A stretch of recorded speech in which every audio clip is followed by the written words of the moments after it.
Selepas 2 tahun, hari ini beberapa negeri mula melaksanakan solat Jumaat tanpa penjarakan fizikal.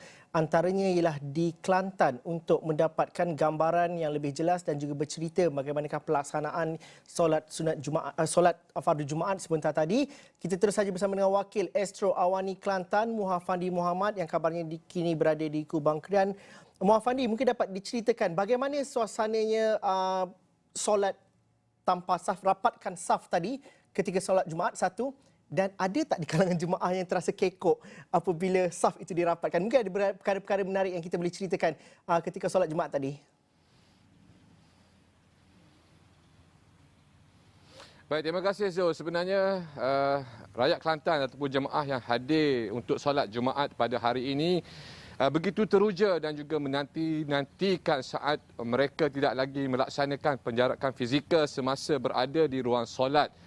Namun begitu, SOP seperti membawa sejadah dan juga memakai pelitup muka masih lagi dikekalkan oleh Majlis Agama Islam dan Adat Istiadat Melayu Kelantan dan juga pihak berkuasa. Dan rata-rata yang saya lihat, jemaah tidak lagi berada di luar. Jika sebelum ini, masjid ini dapat menampung sejumlah 5,000 orang jemaah pada satu masa. Dan kebiasaannya bila melaksanakan penjarakan fizikal, ada jemaah yang terpaksa solat di luar daripada masjid ini. Namun pada hari ini, kesemua jemaah dapat solat di dalam masjid dan sekaligus mereka tidak lagi orang kata menyuarakan rasa tidak puas hati sebelum ini, kerana pada hari ini dalam tempoh seminggu ini Kelantan dilanda suhu yang agak panas dan juga musim kemarau, di mana suasana di luar, cuaca di luar pada ketika ini amat hangat dan juga begitu panas. Dan apabila berada di dalam masjid, penghawa dingin disediakan dan juga mereka dapat rapatkan saf. Ini menunjukkan rakyat Kelantan dan juga jemaah yang ada di Masjid Al-Sultan Ismail Petra Kubang Krian ini teruja dengan situasi ini. Dan seperti yang telah dimaklumkan oleh pihak berkuasa termasuk juga MAID, solat tarawih juga dibenarkan untuk rapatkan saf, dan juga di pihak masjid juga dibenarkan untuk melaksanakan solat tarawih sama ada 8 rakaat ataupun 20 rakaat. Namun begitu, MAID dan juga kerajaan negeri tidak membenarkan majlis ataupun penganjuran majlis berbuka puasa secara beramai-ramai di dalam masjid ataupun surau di seluruh negeri Kelantan. Dan jika pihak pengurusan masjid ingin menyediakan juadah makanan, ianya perlu dilakukan secara berbungkus dan jemaah boleh mengambil makanan tersebut dan bawa pulang. Ini kerana pihak berkuasa tidak mahu jemaah berada di suatu tempat sama ada di masjid ataupun surau dalam tempoh yang agak lama. Jadi apa yang boleh saya simpulkan sebenarnya Zul, hasil pemerhatian saya, hampir keseluruhan jemaah yang hadir ke Masjid Al-Sultan Ismail Petra ini, mereka mematuhi SOP yang telah pun ditetapkan dengan membawa sejadah dan juga memakai pelitup muka.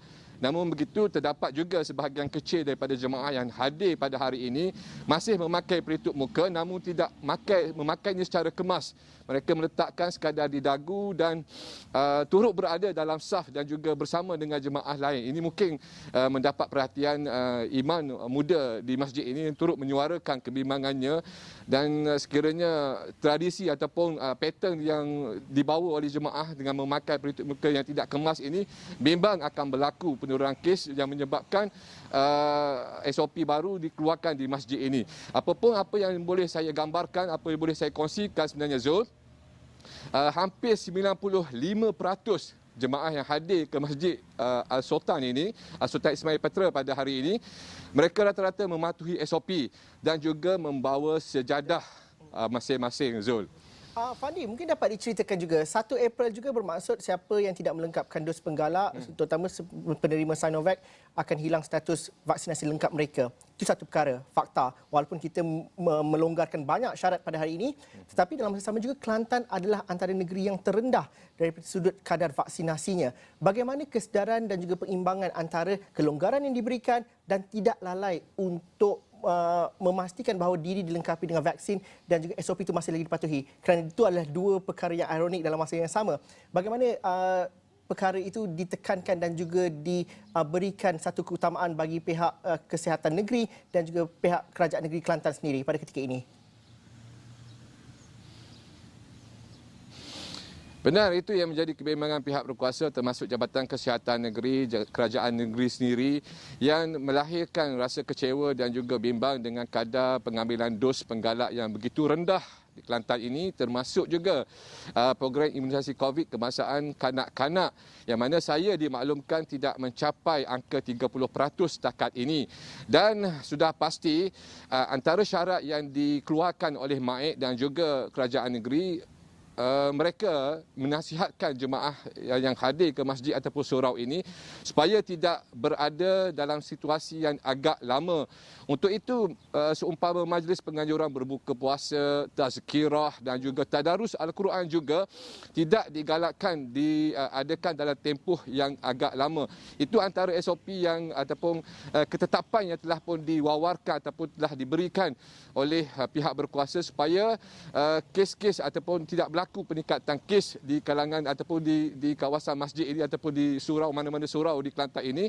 Dan itulah yang perlu ditekankan oleh pihak berkuasa. Jika sekiranya berlaku kluster di masjid ataupun surau, sudah pasti mereka akan berdepan dengan situasi tutup ataupun mungkin masjid berkenaan tidak dibenarkan untuk melaksanakan solat tanpa penjarakan fizikal ini. Dan apapun Zul, saya pasti semasa sesi khutbah sebentar tadi juga imam turut mengingatkan rakyat Kelantan supaya mana-mana yang belum lagi mengambil dos penggalak supaya mereka terus mendapatkan dos penggalak. Ini kerana pesanan imam yang diberikan kepada jemaah yang berada di masjid ini sebagai peringatan kepada rakyat Kelantan, dan saya kira mungkin peringatan itu telah pun disampaikan kepada jemaah di sini supaya mereka sama-sama menjaga kepentingan diri dan juga kepentingan awam. Ini kerana kita sudah ingin memasuki fasa endemik di mana sebahagian besar rakyat Kelantan akan bergerak bebas. Kita tahu bazar Ramadan akan dibuka selepas ini. Kita tahu restoran colek ataupun sesi makan colek di sebelah malam akan terus beroperasi sehingga jam 12 malam.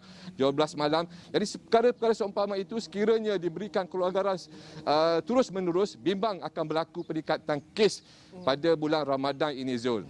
Terima kasih Muhammad Muhammad langsung dari Kubang Krian, Kelantan. Tapi ini juga peringatan kita bersama, kita di fasa peralihan endemik, belum lagi endemik dan ancaman COVID-19 masih lagi ada.